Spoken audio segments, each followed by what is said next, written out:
Propaganda in the 70s, Chapter 3 of Alex Carey's study on managing public opinion, the corporate offensive. The corporate campaigns to influence and change public opinion during the pre- and post-war periods have been largely directed at the grassroots, with a primary purpose of reaching large numbers of people directly and thereby changing public opinion. These campaigns continue into the 70s, and they are necessary.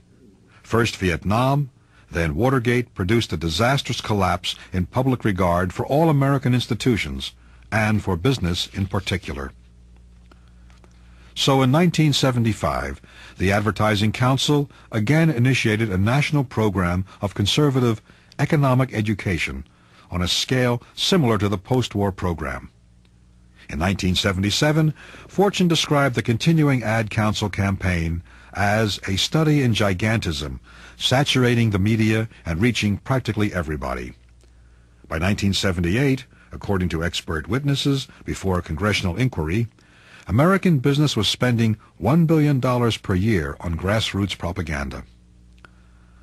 The effectiveness of the new propaganda program was monitored by a standardized, vastly detailed poll sponsored by the Advertising Council and repeated every 12 months.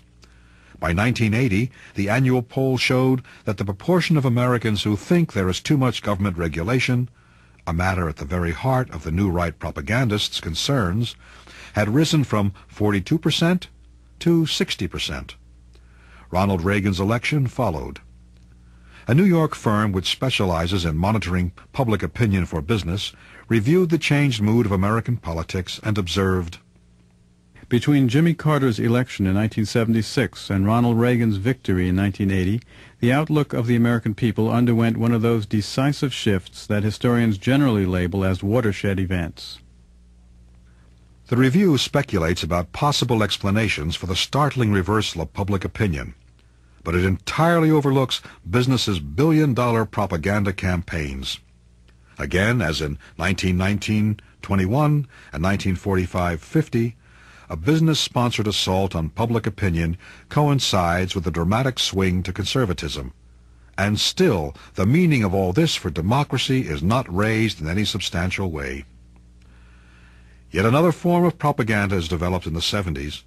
It is the hallmark of the emerging neoconservative movement, and Alex Carey calls it, as distinct from the traditional grassroots, the treetops propaganda.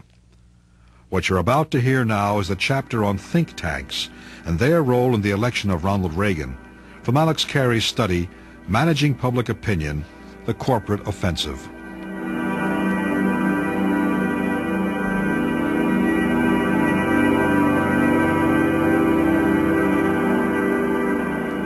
The 1970s in the United States and United Kingdom, treetops propaganda. Treetops propaganda is not directed at the person in the street. It is directed to influencing a select audience of influential people, policymakers in Parliament and the civil service, newspaper editors and columnists, economics debate on TV and radio. Its immediate purpose is to set the terms of debate, to determine the kind of questions that will dominate public discussion. In a word, to set the political agenda in ways which are favorable to corporate interests. As this tactic succeeds, public discussion no longer assumes, for example, that affluent societies have a first responsibility to provide jobs for all who want them, and the debate is instead about whether 6% or 10% is a natural, and by implication, acceptable level of unemployment. It is no longer taken for granted that we have a right to clean air, and the debate centers on how far the cost to industry of pollution control is economically acceptable. The debate ceases to be about how far it is necessary for government to be involved in the economy, and centers on arguments for reduced involvement and schedules for achieving this. The debate is no longer about whether unions have too much power, or even too little power given the huge size of contemporary corporations, but about which is the best way to reduce that power. The tactics by which such changes in the political agenda are secured is for the corporations to search out articulate conservative economists and amenable academics, gather them together in lavishly funded, tax-deductible think tanks, and pay them handsomely to inundate relevant debate with an endless stream of books and research reports. In the U.S., the work of the many private think tanks which develop policies on a range of national issues is known as policy research.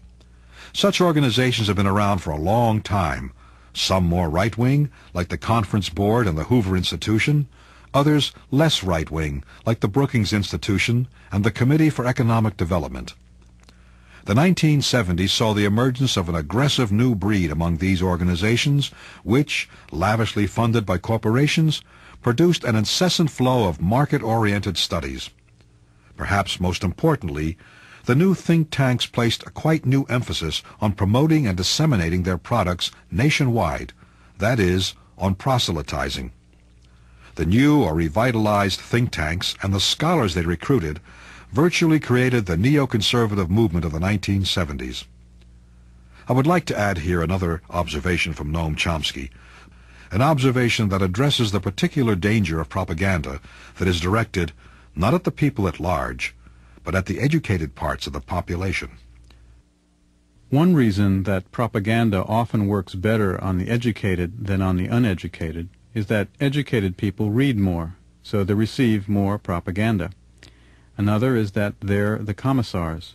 They have jobs as agents of propaganda, and they believe it. By and large, they're part of the privileged elite and share their interests and perceptions. The rest of the population is more marginalized. It doesn't participate in the democratic system, which is overwhelmingly an elite game. Such propaganda directed at the educated, the elites, at lawmakers, as well as those who interpret the laws, is the main function of think tanks. The most important of the new think tanks is the American Enterprise Institute for Public Policy Research, AEI, founded in 1943 with money from Lilly Endowment, Ford, Weyerhaeuser, and Reader's Digest. AEI gained such importance during the first Reagan campaign that it assumed almost mythical powers with Reagan's first election, and, according to the New York Times, a consultant to frustrated Democratic Party members told them, quote, "They ought to remember that AEI did not win the election, but that Reagan did." End of quote. Reagan himself, however, gratefully acknowledged the support he had received from AEI. One of the first visits he paid to anyone after his election was to the AEI, where he received a standing ovation. Reagan addressed the meeting and said, quote, "I just want you to know that we'll be looking closely at your observations and proposals. This kind of working relationship with the AEI is one the next administration wants to maintain during the next 4 years." End of Reagan quote. Reagan then proceeded to choose 6 top appointees for his first administration from the pool of AEI scholars. As a cheerleader for the free market economy, the Heritage Foundation organizes communication among what it calls a resource bank of 1,000 academics and several hundred other policy research groups. In 1978, the president of the foundation, Dr. Foner, addressed an international conference of corporate opinion managers assembled in London.